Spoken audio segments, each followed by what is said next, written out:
को धर्म सर्वधर्माणां भवतः परमो मतः किं जपन् मुच्यते जन्तुर्जन्म संसार बन्धनात् जगत्प्रभुं देवदेवम् अनन्तं पुरुषोत्तमं स्तुवन् नाम सहस्रेण पुरुषः सततोत्थितः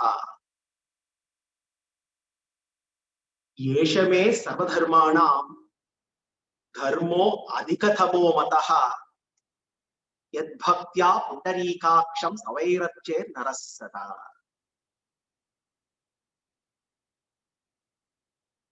When Yudhishthira inquired, what is the supreme dharma? Bhishma gave a very profound response. Yeshame sarvadharmanam bhavatah adhikatamo matah yadbhaktya pundarikaksham stavairaccher narasada. This forms the crux of Sri Vishnu Sahasranama. In response to the query on what is the foremost dharma, Bhishmacharya categorically declares bhakti, loving service to Bhagavan, is one's supreme dharma. Yeshame sarva dharmana bhavatah dharmah adhikatamo matah. In my opinion, and as per all the Shastras, to love and serve the Pundarikaksha, to worship him, sada, that's a very important word to be noted. The supreme dharma is to worship him not as a hobby, not once in a day, or twice in a day, or thrice in a day. Sada, forever, all the time, to remain prayerful, worshipping him all the time, without any restrictions of desha, kala, avastha. All the time staying connected with him, singing his glories. And therefore, that supreme dharma is lovingly serving him all the time. In whatever we do, whatever work we do becomes an offering to Krishna. Vishnu Sahasranama gives us a definitive answer to a defining question. Thanks to Bhishmacharya, the Vishnu Sahasranama provides us a definitive answer to the most defining question. What is the most defining question? What is dharma? What is my dharma? All the Shastras, in a way, attempt to provide that answer. Mahabharata in general and Gita in particular also provide us the answer to this defining question. What is my dharma? On the other hand, Bhagavatam addresses a different, seemingly different defining question. Bhagavatam, the defining question answered by Bhagavatam is, what is the duty of a person at the time of death? What should I do at the time of death? The defining question, the driving force of Bhagavatam. What is the duty, one's duty at the time of death? Parikshit wanted to know exactly answer to this question. Knowing that he is going to die very soon, he wanted to know his duty at the time of death. The glorious Bhishma Stuti, which is essentially 11 profound shlokas, found in the 9th adhyaya of the Prathama Skanda of Srimad Bhagavatam, is in a way a microcosm of Bhagavatam itself. Bhishma Stuti can be considered as a microcosm of the Bhagavatam itself. Bhagavatam is spoken to a person who is about to die. Bhishma Stuti is spoken by a person who is about to die. While Bhagavatam is spoken to a person who is about to die, Bhishma Stuti is spoken by a person who is about to die. Bhishma Stuti, like Bhagavatam, also addresses the question, the defining question. What is the dharma at the time of death? Now, Parikshit wanted to know this. A definitive answer to a defining question. What is my dharma at the time of death? Bhishma demonstrates and provides an answer to Parikshit. But if we reflect on this, the dharma at the time of death, in a way, is the dharma that is practiced by one throughout one's life. The dharma at the time of death cannot be different from the dharma that is practiced by one throughout one's life. So therefore, all the scriptures, including Bhagavatam, address only one defining question. What is my dharma in my life, which also happens to be my dharma at the time of death? Yam yam vapi smaran bhavam tyajatyante kalevaram tam tamevaiti kaunteya sada tadbhava bhavitaha. Talking about the significance of Antima Smriti, Bhagavan Sri Krishna in the Gita, he says, Yam yam vapi smaran bhavam tyajatyante kalevaram tam tamevaiti kaunteya sada tadbhava bhavitaha, he says. Whatsoever we reflect on, whatever we contemplate on, whatever kind of experience that we seek at the time of death, Krishna declares that one shall attain a state that will be conducive to experience the same after death. So therefore, Antima Smriti determines the nature and scope of the next birth. Whatever one wishes to experience at the time of death, the next birth shall be conducive to experience the same. This is the declaration on Antima Smriti. Yam yam vapi smaran bhavam tyajatyante kalevaram tam tamevaiti kaunteya sada tadbhava bhavitaha. And therefore, in order to attain Krishna, the answer is one must contemplate on Krishna at the time of death. One must thirst for experiencing Krishna at the time of death.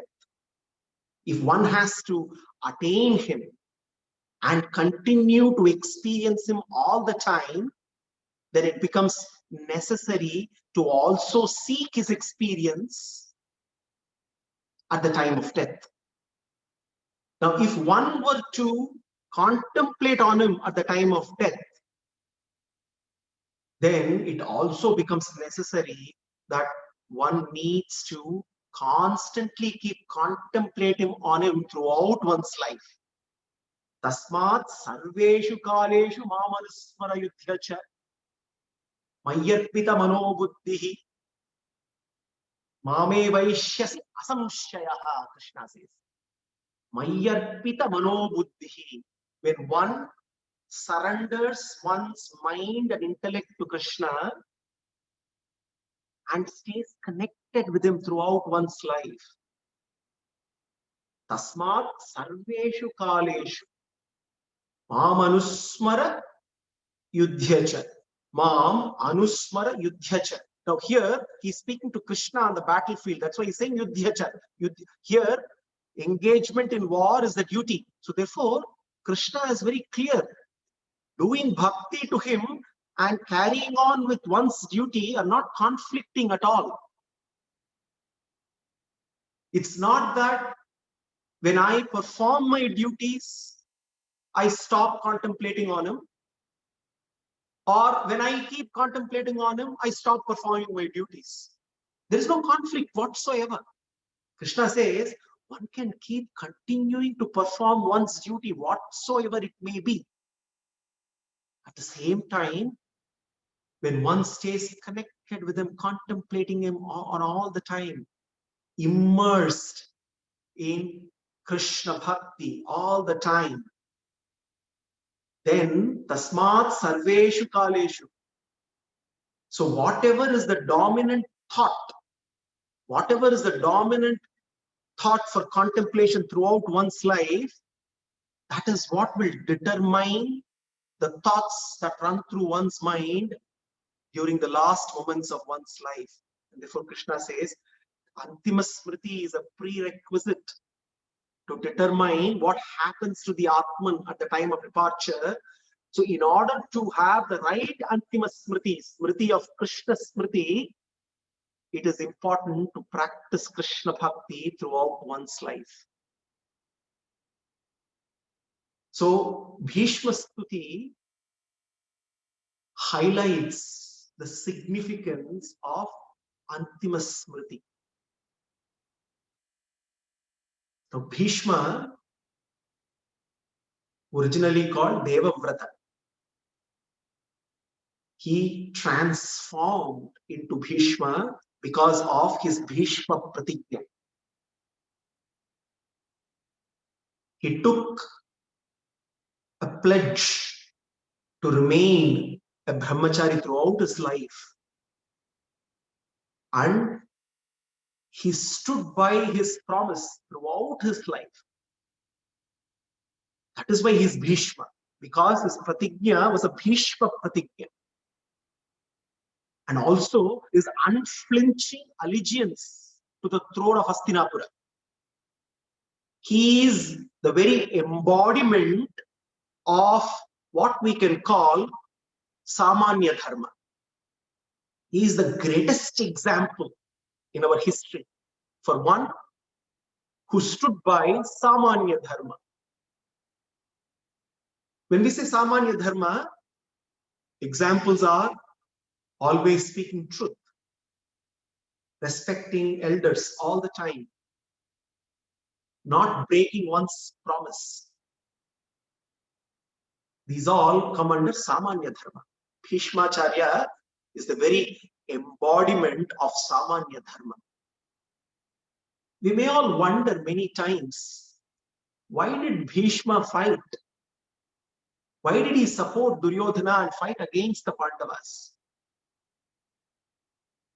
Bhishma, when he engaged in war, in the war of Kurukshetra, did not fight for Duryodhana. He fought to protect his own Pratigya. He fought to protect the throne of Hastinapura, to which he was bound by birth and by oath. Because he also made a pledge that he shall not move away from Dhritarashtra. And he shall stand by Dhritarashtra all the time. And therefore he fought for this pledge throughout his life, at the cost of his life. In the war, he was not against Pandavas. At the same time, he was not for Kauravas. He only fought for his dharma. He is the very embodiment of Samanya Dharma. At the same time, he is also the embodiment of what we can call as Sanatana Dharma, Dharma of the Atman. The Samanya Dharma is essentially to do with the embodiment.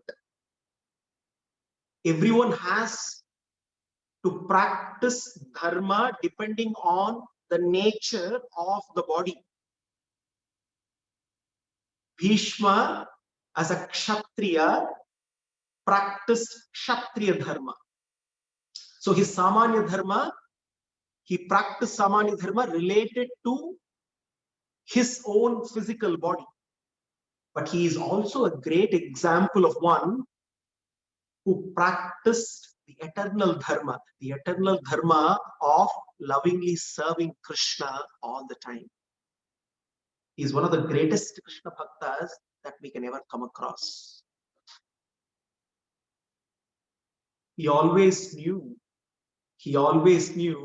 that Krishna will ensure that dharma will prevail. And therefore, he had no qualms of being on the other side. In fact, Bhishma also realized that after all, it is Krishna's grand plan, Krishna's will, that he participates in the war on the side of Kauravas. It also proves a very important point, a great message. Irrespective of being the greatest warrior of his times, whoever it may be, even the greatest warrior like Bhishma, on the side of adharma, will eventually face defeat. We wouldn't have got this lesson if Bhishma was not on the side of Kauravas. So in a way, Bhishma, by sticking to his Samanya Dharma, was also playing by Krishna's grand plan. He was part of the orchestrated plan of Krishna, where Bhishma happened to be on the other side facing the Pandavas. Bhishma also had a great blessing, a benediction, Ichha Mrityu. He had the blessing to choose the moment of his death. Possibly there is no other character that we know of who had this kind of a blessing. Now, Bhishma, therefore, always had an opportunity to take the call, to depart, to die. Long before the birth of Pandavas and Kauravas, when Vyasa visited and foretold the events that are going to unfold, the beginning of the dark age of Kali, and also recommended that Satyavati retires to the forest, Bhishma knew that dark times are ahead. Hastinapura was heading towards devastation, destruction. Bhishma could have taken a call to die at that very moment. He did not do. He was not an escapist. He decided to continue to endure all kinds of pain, seeing his beloved Pandavas, the virtuous Pandavas, undergo all kinds of suffering. Bhishma endured that pain. Why? Because Bhishma knew that it is just a matter of time before dharma prevails. It is a matter of time before Krishna ensures that order prevails in the universe. He knew that Yudhishthira will be crowned one day, and therefore he was just waiting. He was just waiting, enduring all kinds of pain and distress throughout his life, waiting for that day when devotees of Krishna will be thrown on the throne of Hastinapura, when the glories of Bhagavan's devotees will be sung, when the glories of Bhagavan will be sung. He was waiting for that very moment. And that is the reason why he did not exercise the option, the choice that he had of Ichcha Mrityu. Otherwise, he could have done it much, much before all those disasters that happened. He was patiently waiting for the right moment. And when the Mahabharata war ended, and we saw how Yudhishthira was in a state of grief, and recommended by Krishna, Yudhishthira decides to travel towards Kurukshetra to seek answers to his questions. The solution to Yudhishthira's problems is lying in the form of Bhishma, is lying in the form of the greatest warrior, the greatest jnani, the greatest bhakta, lying on a deathbed of arrows in the battlefield of Kurukshetra. Yudhishthira knows that he needs to convey the message that he has now become the king, or about to become the king. Pandavas have finally won against the Kauravas. Therefore, Yudhishthira proceeds towards Bhishma, towards Kurukshetra,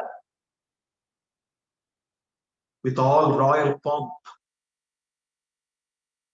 with all opulence. The entire royal procession goes towards Bhishma in order to convey the message that the Pandavas have won. And Yudhishthira approaches Bhishma. When Yudhishthira, along with the Pandavas, approach Bhishma, all the great sages, all the rishis from across the world also take this opportunity, because they know that this is going to be the greatest moment on this battlefield of Kurukshetra. Not even when Krishna spoke the Gita to Arjuna was there this kind of a congregation. It looks like when Bhagavan speaks, not many listen, but when a Bhagavata speaks, definitely there are a lot more people to listen. That is the reason why probably now Krishna decided to let Bhishma speak. All the sages, Vyasa, Shukha, Vasishtha, Bharadwaja, Parashurama, Narada, all great people congregate on Kurukshetra around Bhishma. A glorious sight there, Bhishma lying on the deathbed of arrows. He is subject to excruciating pain, but he transcends that pain. He transcends that pain, and he tries to find a solution to Yudhishthira's pain. So that also is a reflection on the life and his message of Bhishma. Now, throughout his life, he always worked to alleviate the pain of others. And the same thing he does even at the very last moment of his life. Yudhishthira is entangled in grief.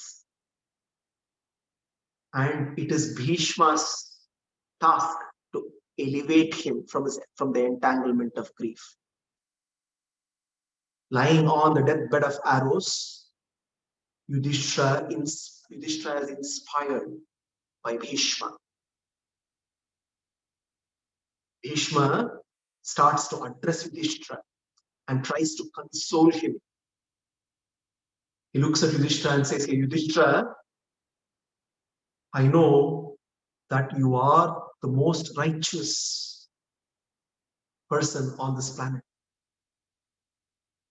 And you also know that Bhima is the greatest warrior. Arjuna is the peerless archer on this planet, matchless. But you all have to undergo all kinds of adversities throughout your life. Your mother, the pious Kunti, the very embodiment of purity, also had to undergo all kinds of adversities throughout her life. And you may be wondering, and all of us also may be wondering and having this question, that why should one, even good people, go through bad times? Why should good people go through bad times? Why should good people be subject to pain, distress? Bhishma says, Yudhishthira, you should know this. You should know that all of us are ruled by time, and time which rules this world, and ensures that this world can never be free of miseries.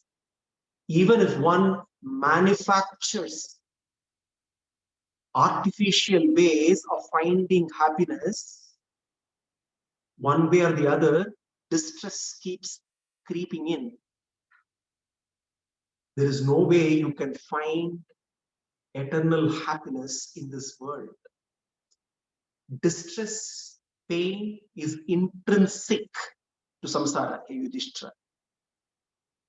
But let me tell you one thing.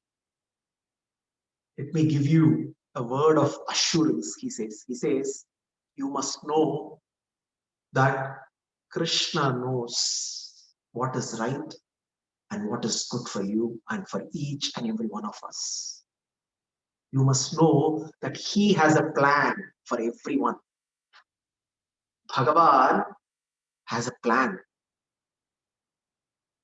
For everyone, there is a plan. The all-powerful creator who created this entire world knows what should be happening at this very moment. Everything is happening as per his plan.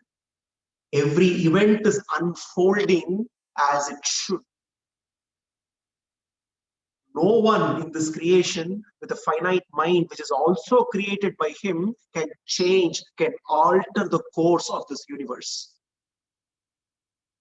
Therefore, you must know that there is a plan and you must abide by that plan. You must accept Krishna's plan. And he looks at Yudhishthira and Bhishma says, Tasmadidam Daivatantram. He uses the word Daivatantram. Tasmadivam Daivatantram Vyavastya Bharatarshapa Tasyarubhitaha Anatha Nata Pahi Praja Prabho. You are the Natha now. Hey Yudhishthira, which means you are the king. You are appointed now as the king. There are people who are dependent on you, who are looking up to you for protection. It is Krishna's plan that you have to rule the kingdom.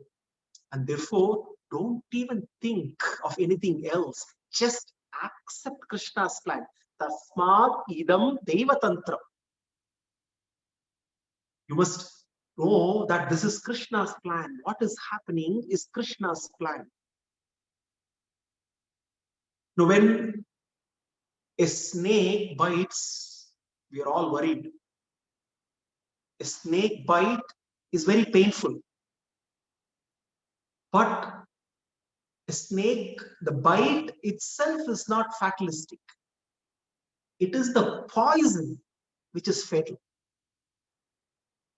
When a snake bites, it is not the bite that kills. It is not the bite that destroys. It is the poison, the venom, which destroys. Samsara is a snake which keeps biting. But it is not the bite which destroys. The bites of samsara, the snake bites are the constant, the series of problems, pains, adversities, distresses that happen. But it is not the bite that kills. What kills? It is resentment, guilt, anxiety, agitation. It is my reaction to a problem which kills, not the problem itself. Therefore, when one in samsara is constantly bitten, it's very difficult to understand, is this Bhagavan's plan? After all, being bitten is natural in samsara. But being bitten does not mean that to being poisoned. The venom can be removed. The agitations, the distress, the suffering can all be removed. Just like how the venom from a snake can be removed and the snake bite then no longer becomes fatal.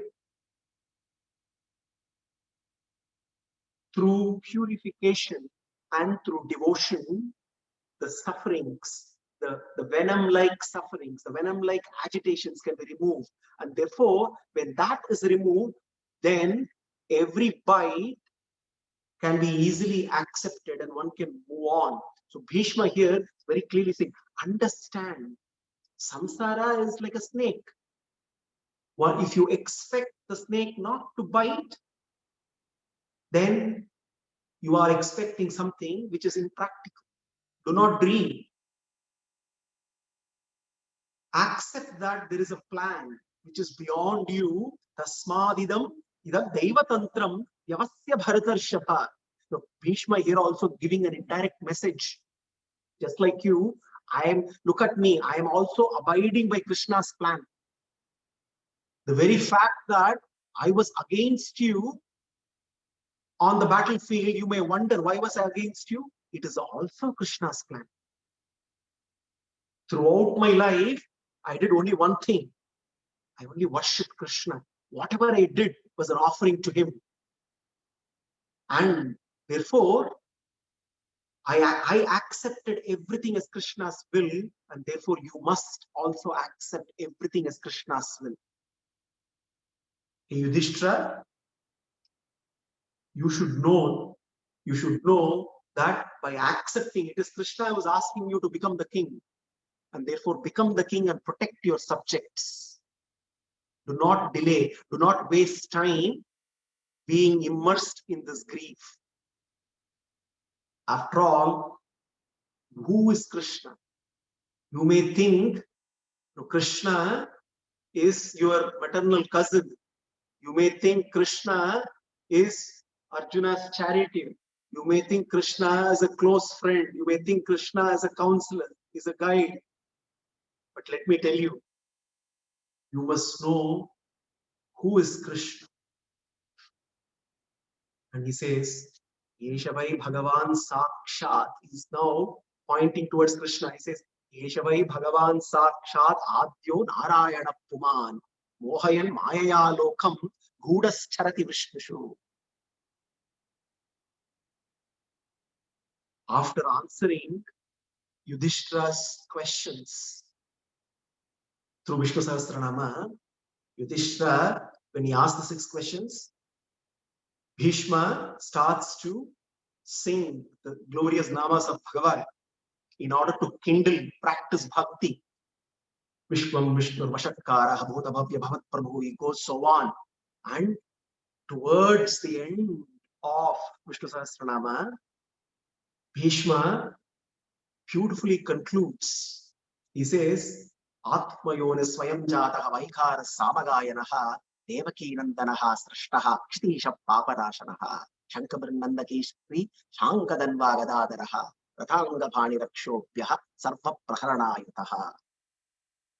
Atmayonihi. Bhishma is looking towards Yudhishthira and saying, Atmayonihi. Bhagavan is one, is a very embodiment of Saushilya Guna.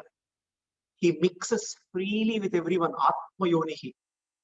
He is Swayam Jataha. He takes birth by his own sankalpa. He takes avatars constantly. Why? In order to reach out to us and protect us. In order to give us freedom from the prison of samsara, he takes birth in a prison.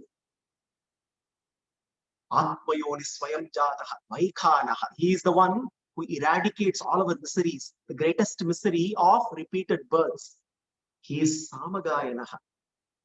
He is the one who is constantly listening to the hymns of Sama and Vaikuntha.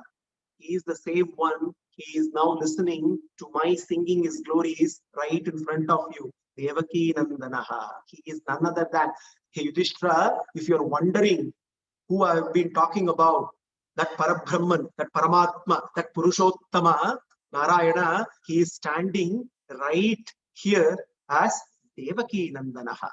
He is Krishna, Devaki Nandana. Srashtaha, he is the creator. He is Kshitishaha, the Lord of this earth, and he is the one who will eradicate all your sins. Papanashanaha. He is that Krishna. Realize, if you thought Krishna is your cousin or your counselor or a guide or your supporter or your friend, realize he is that Parabrahman, he is that Paramatma. Shankabrannandaki Chakri, Shangadanva Gadadaraha, Rathangapani Rakshobhya, Sarva Praharanayataha. Rathangapa. In the concluding shloka Vishnu Sahasranama, Bhishma is visualizing Narayana holding all the Divyastras for only one reason. Why? To give this key message that all these astras are for only our protection, and protection is his sole mission. And there is that anubhava of Bhishma looking at Krishna as Rathangapani, where one of the chariot wheels becomes his ayuda. Later on in Bhishma Stuti, we are going to see how Bhishma is going to experience Krishna as Rathangapani, as Akshobhya, one who is unshakable from his pledge. And what is the pledge? The pledge that he shall protect those who surrender to him. Yudhishthira, Yeshavai Bhagavan, he is Bhagavan. Jnana Shakti Balaishwarya Virya Tejam Saseshataha Bhagavat Shabdavachyani Vinaheye Gunadibihi. He is that Bhagavan who is full of auspicious Kalyana Gunas. Krishna is Sakshat Adyo Narayana Puman. He is Narayana, none other than Narayana, Puman, the supreme person, the Purushottama. Mohayan Mayaya Lokam Gudascharati Vrishnishu. He has decided to move amidst us like the descendant in the form that you and I are seeing as a descendant of Vrishni. And using his Maya, his mystic power, he takes different kinds of avatars. And therefore, Yudhishthira, you must realize who Krishna is. And therefore, you must abide by his instructions. You must abide by his plans. You must accept what is being offered to you, because Yudhishthira was not keen to take responsibility as the king of Hastinapura. So Bhishma is advising him. And Bhishma then goes on to say, let me also tell you, the reward of abiding by Bhagavan's plan. He says, let me tell you what is the reward. The reward is something which you are already seeing. Tathapi ekanta bhakteshu pashya rupa anukampitam yanme asumstyajataha sakshat krishnaha darshanamagataha. He says, take my own case, Yudhishthira. Because of my ekanta bhakti, unflinching, undivided, loving service to Krishna throughout my life, because of my ekanta bhakti to Krishna, now at the time of my death, with great mercy, showing utmost compassion, Krishna has come all the way. Krishna has reached out to me when I am incapacitated, not in a position to reach out to him. When I am lying on the deathbed of Eros, just before the final moments of my departure from this planet, he, with great mercy, he has reached out to me. He has come all the way to give me his darshana. That is the greatest reward, Yudhishthira, that anybody can get when one follows, abides by his will all the time, follows his plan, his instructions, and lovingly serves him throughout one's life. Yudhishthira is extremely pleased that he is there in front of Bhishma, making use of this opportunity, the greatest opportunity of letting all the wisdom, all the sages who have congregated there are also waiting. Yudhishthira now asks Bhishma all kinds of questions on dharma. Bhishma instructs him extensively, elaborately on grihasthrama dharma, on varana dharma, on dana dharma, on raja dharma, on stri dharma, on moksha dharma, on bhagavata dharma, on the supreme dharma of bhakti in the form of Vishnu Sahasranama. He gives a detailed exposition. And as he concludes his detailed exposition on the topic of dharma, Uttarayana approaches. Uttarayana is the day when Surya Bhagavan begins the journey on the northern celestial journey of the beginning of Surya. Surya Bhagavan is Uttarayana. So Uttarayana approaches. Incidentally, Uttarayana is the day when Surya Bhagavan starts traveling northward, the celestial travel. Uttarayana can also be understood as Narayana himself. Uttara Ayana, the one who entered the womb of Uttara and protected Parikshit. So Uttarayana approach, the day Uttarayana approached, Uttarayana Sri Krishna has also approached Bhishma. And therefore Bhishma knows it is the right time. It is the right time for him now to take the call, to exercise that benediction of Ichha Mrityu.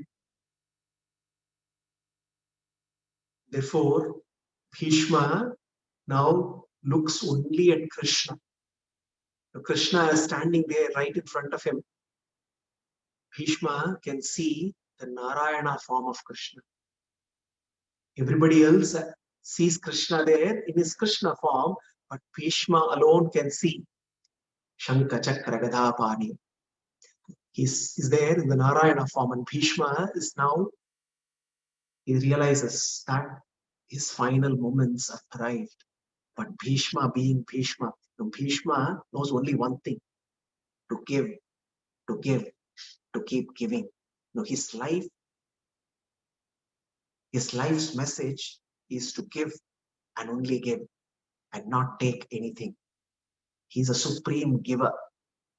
And therefore, he decides that even before, even at the time of his death, he has to give something back to everyone in the form of sharing his Antima Smriti,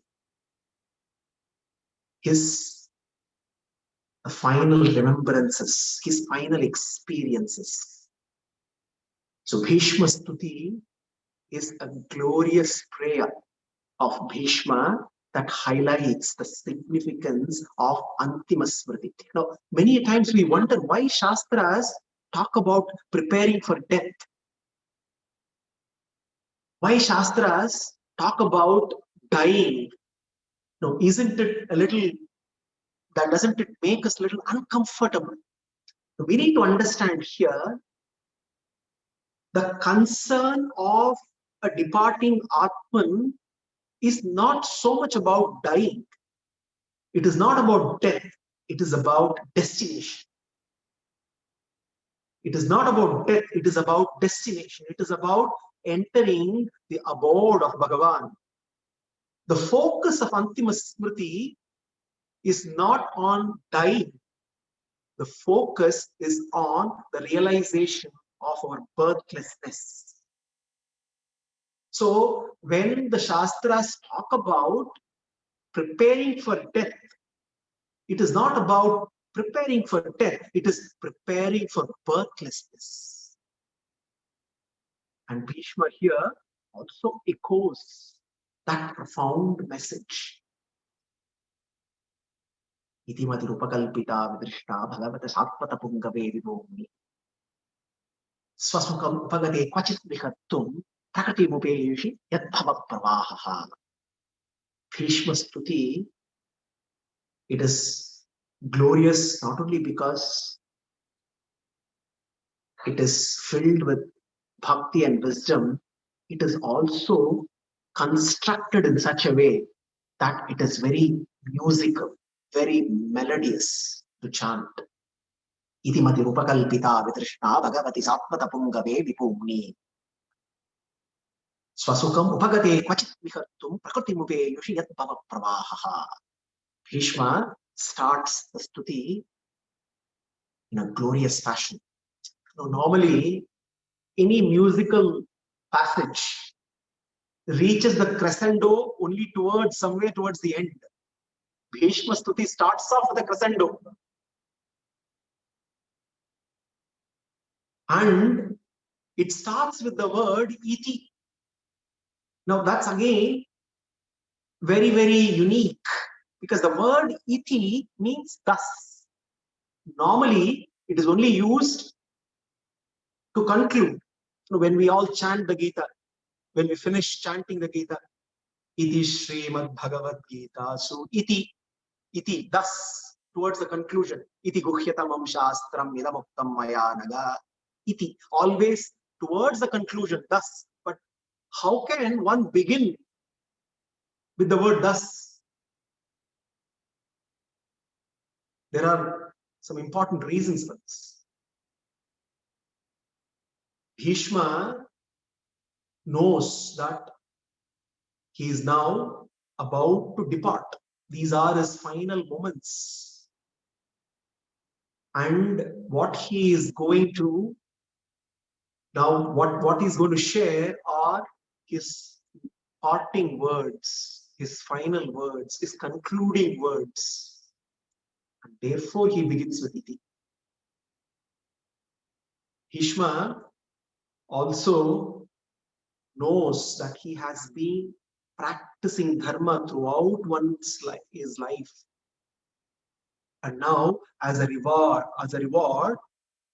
dharmasya prabhurachyutaha is there right in front of him.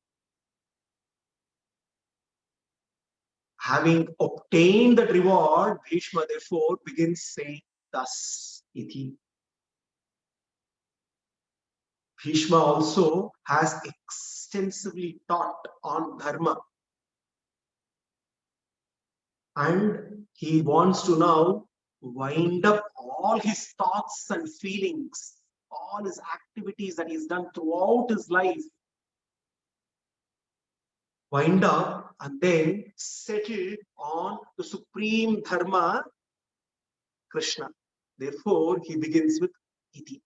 Thus, itimati rupakalpita vitrishna. He says, let me now invest my mind, my intellect. Let me bring all my thoughts, my feelings. Let me bring all of them together and just focus on Krishna and Krishna alone. Itimati rupakalpita vitrishna. Let me gain total, complete freedom from all worldliness.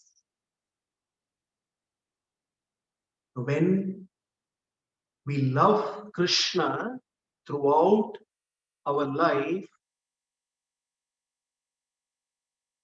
that love for him overpowers every other kind of love we may have towards the end of one's life. And therefore, here he says, Vitrishna, my Trishna, my thirst for all kinds of worldly things, let it get transformed into Krishna Trishna. Let me be desirous of only Krishna. Let me thirst for only Krishna and nothing else. Itimati rupakalpita vitrishna bhagavati sattvata pungave vibhumi. He is Bhagavan. He is Narayana. He is Purushottama. He is the Parabrahman. He is the Vibhu. He is the Vibhu. Everything else is his Vibhuti. He says he is Sattvata Pungava. Sattvatas are Bhaktas, Bhagavatas. He is the leader of all the devotees, he says. Then we may turn around and ask a question, why is Bhishma saying this? Is Bhagavan the leader of only devotees? Then what happens to non-devotees? Is he not the leader of non-devotees? So is he only, which means, does he only control one section of the population and not the others? He is a leader of all, devotees and non-devotees. There is an essential difference. In the case of non-devotees are those who do not abide by his instructions. And therefore, Krishna witnesses their actions and activities patiently, gives them the freedom, and awards them, bestows them the karma phala in accordance to their karma, good or bad.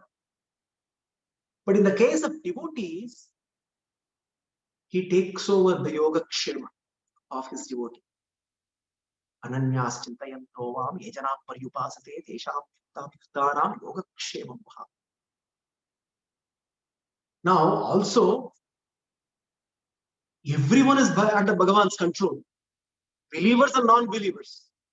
Just because one does not believe in Krishna does not mean he is out of Krishna's control. It is not because only those who lovingly serve Krishna are under his control. Everyone is under his control. It is just that bhaktas realize that they are in his control. After all, serving him is to be controlled by him. Those who are not his bhaktas do not realize they are under his control. That is the fundamental difference. But in a way, they are also under his control only. They are under the control of the world of matter, which essentially is owned by Krishna. So indirectly, they are under the control of Krishna anyway. A bhakta surrenders to Krishna. One who is a non-devotee surrenders to the world of matter. That's the essential difference. And this world of matter anyway is Bhagavan's property. So there is no need here to ask the question whether he is the leader of devotees or non-devotees. He is the leader. But here, Bhishma's anubhava is he leads the devotees towards his abode of Vaikuntha.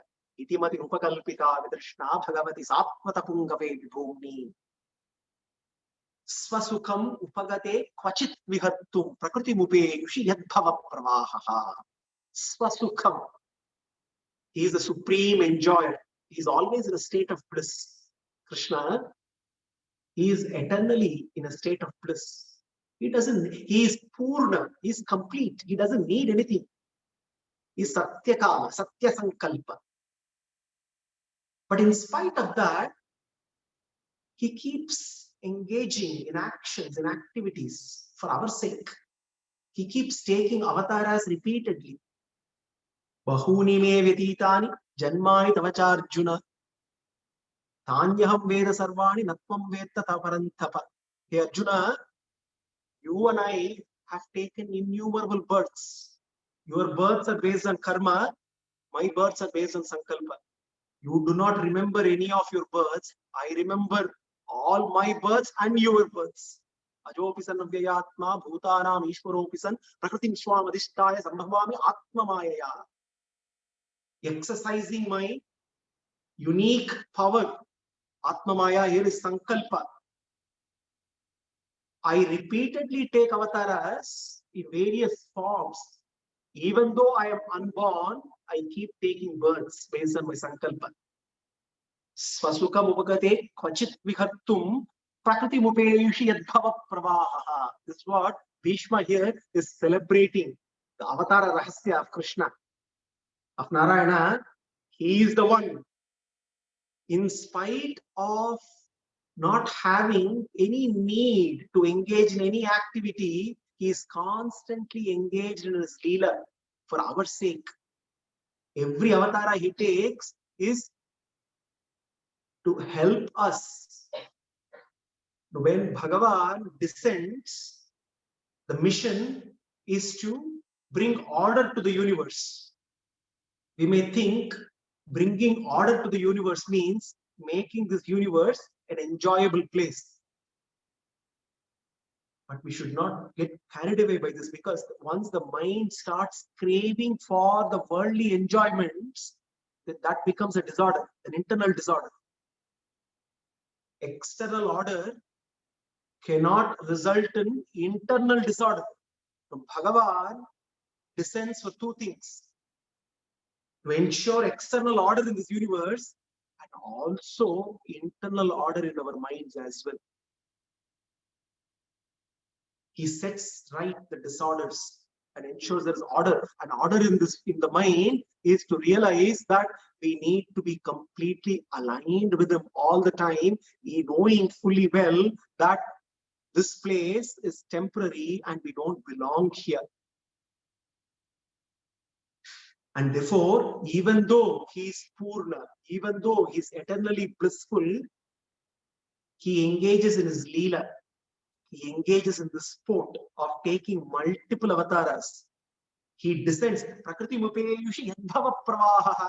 He descends into this material world which has emanated from him only, which is made out of him only. The creator descends repeatedly to be part of the creation all the time, to ensure that he keeps constantly inviting us to go back with him to his abode. Itimati rupakalpita vidrishna bhagavati satmata pungave vibhumni swasukam upagate kvachit vihattum prakriti mupeyushi yadbhava pravaha. May my mind be fixed steadily without any interruption, with all the focus on Bhagavan, who repeatedly takes avatars for my sake, for our sake.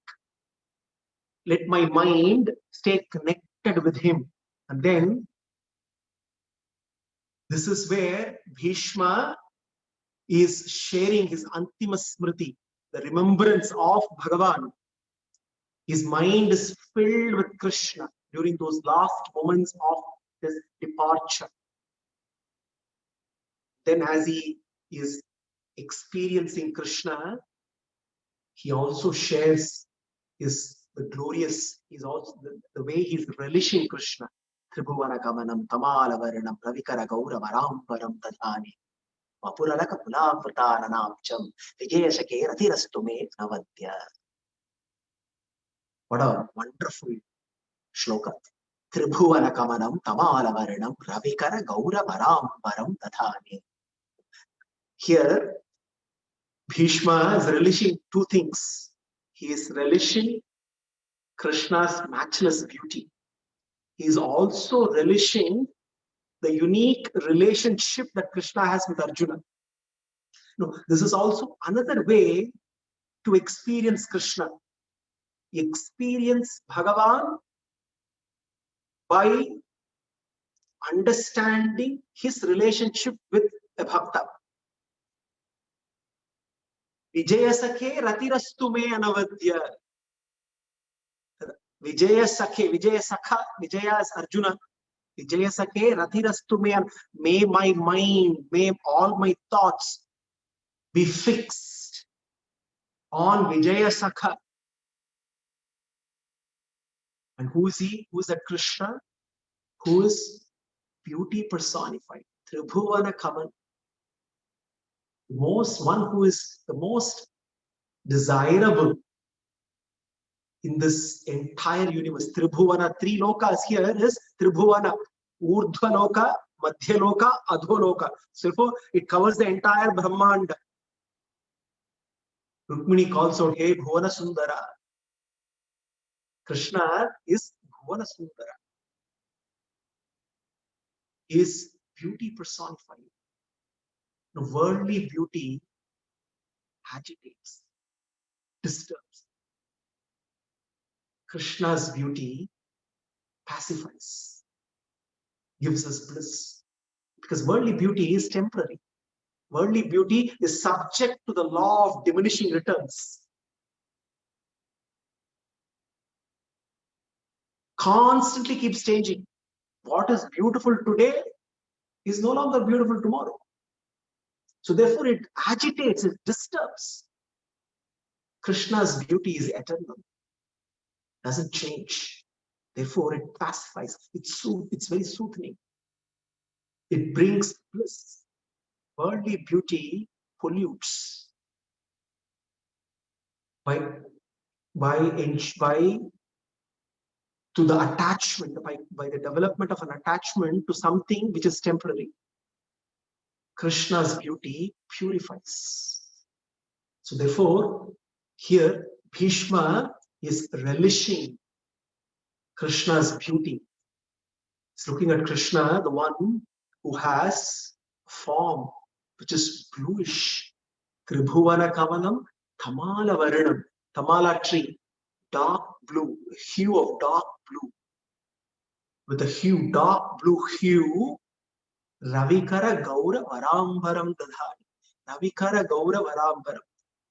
You know, Krishna always prefers to wear, he's Pitambaradhari, yellow dress, striking yellow, dark blue hue, wearing striking yellow, standing in the sun, and in the sun's rays, it's all glittering, and with a lotus-like beautiful face. Bhishma is unable to take his eyes off Krishna's beauty. He says, may that beauty fill my mind fully. And looking at Krishna, he says, hey, Vijaya Sakha, I know why you chose Arjuna. Because Krishna chose Arjuna for only one reason. Arjuna is non-envious of Krishna. Therefore, that special bond between Arjuna and Krishna, Arjuna accepted everything that Krishna told him. There was no tinge, no iota of jealousy, envy. Such was the pure mind that Arjuna had. And that bonding between Arjuna, who is Vijaya, Arjuna is Vijaya only because of Krishna's companionship. It is Krishna who ensured that Arjuna could take a leap from a state of Vishada to a state of Vijaya. So, Vijaya Sakha. Vijayasake ratirastume anavadya. Tribhuvara kavalam tamal varanam ravikara gauravarambaram tadani. Vapuralaka pulavritaranabjam Vijayasake ratirastume anavadya. Yudituragarajo vidhumbra vishwak. Kachaludita shamavari alankritasya. Mama Rishita Sharehi Vibhidhyamana Tvachi Vilasat Kavachestu Krishna Atma. It's a very different kind of anubhava that Bhishma is sharing with us. Very different kind. So, we saw Vatsalya in Kunti Stuti. Vatsalya Rasa. Here we are seeing Virya Rasa in Bhishma's anubhava. Very different. And Bhishma, through his stuti, he is relishing Krishna through various incidents. Now he is looking at Krishna, and now he is reminiscing Krishna on the battlefield. How Krishna presented himself to Bhishma. So Krishna also knows how to present himself. To every bhakta, he presents himself in a different way. Relationship between Krishna and Bhishma is very unique, very special relationship. Therefore, the way Krishna presented himself to Bhishma is so very different. Now, Bhishma is now recalling how Krishna presented himself on the battlefield of Kurukshetra. Yudituragarajo vidhumbra vishwa. Kachaludita shamavari alankritasya. Yudhi Turaga Raja. When in the battlefield of Kurukshetra, when all the horses were all running all over, there was dust everywhere. There was dust everywhere, and it seems this dust, Krishna, with his curly hair flowing, there was also strong winds, which resulted in Krishna's curly hair flowing all over, and with all this dust raised by the horses running, the curly hair of Krishna was also ashen. And Bhishma is looking at such a Krishna standing, sitting in front, sitting on the chariot, driving Arjuna's chariot, and he's Kachalulita Shamavari Alankritasya. Because of the heat on the battlefield, Krishna, there were beads of sweat all over. He was perspiring all over, and he says that sweat was actually a decoration on you, hey Krishna. It was Kachalulita Shamavari Alankritasya. That sweat is a reflection of Krishna taking great efforts for his bhakta. Bhagavan working hard, sweating for the sake of. Here we need to understand that Krishna, the sweat and blood and all that are all here Leela here. Krishna obviously has a Sharira made of his Shuddha Sharira, Shuddha Sattva Sharira, Shuddha Sattva Maya. When he say it is more for Anubhava of Bhishma here. He says, Mama Nishita Sharir Vibhidyamana Kwachivilasat Kavachayestu Krishna Atma. No, I kept on shooting arrows, and those arrows pierced you all over. And you were looking at me with a smile all the time. Krishna, even today when I think of that, what happened, I'm amazed. The way I was shooting arrows, you were accepting those arrows as though I was throwing flowers at you. When a bhakta throws flowers, Bhagavan with smile pleasingly accepts.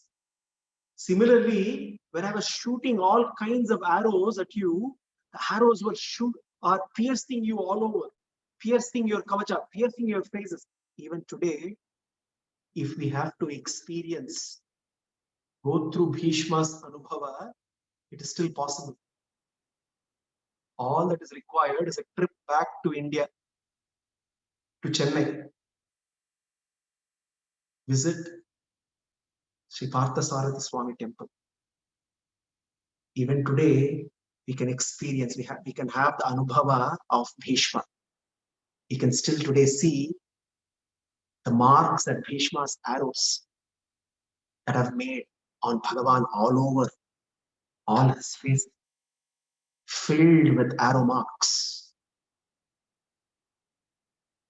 Nudituragarajo vidhumra vishwa kachalunita shamavari alankritasmi mama nishita shared vidyamana tvachivilasa kavachestu Krishna Atma. Bhishma, he doesn't want every moment that he shared with Krishna are so precious to Bhishma. He's registering each and every moment and relishing that glorious vision that he had of Krishna and experiencing Krishna. This is not an ordinary experience. This is an extraordinary experience of one of the greatest bhaktas of Krishna. Let us continue to contemplate on Krishna, Parthasarathi, who smilingly took all the arrows that Bhishma shot, like accepting flowers being thrown at him, and presented himself, his glorious form, to Bhishma. That sweat, marks of blood, the piercing marks of the arrows, all are like decorations on Krishna, as Bhishma says. They all became Kachaludita Shamavari Alankritasya, special decorations. Bhagavan goes to any length, to any extent, to ensure that the bhakta gets a great anubhava, great experience. So everything becomes an alankara. Even arrow marks become alankara. Let us continue to contemplate on that Vijaya Sakha, that Parthasarathi, the one who out of great compassion reached out to Bhishma, reached out to the great Jnani, the great Bhakta, as he was preparing to depart. What happens next? Let us wait until next week while we contemplate on Parthasarathi. Sarvam Sri Krishna Arpanastu.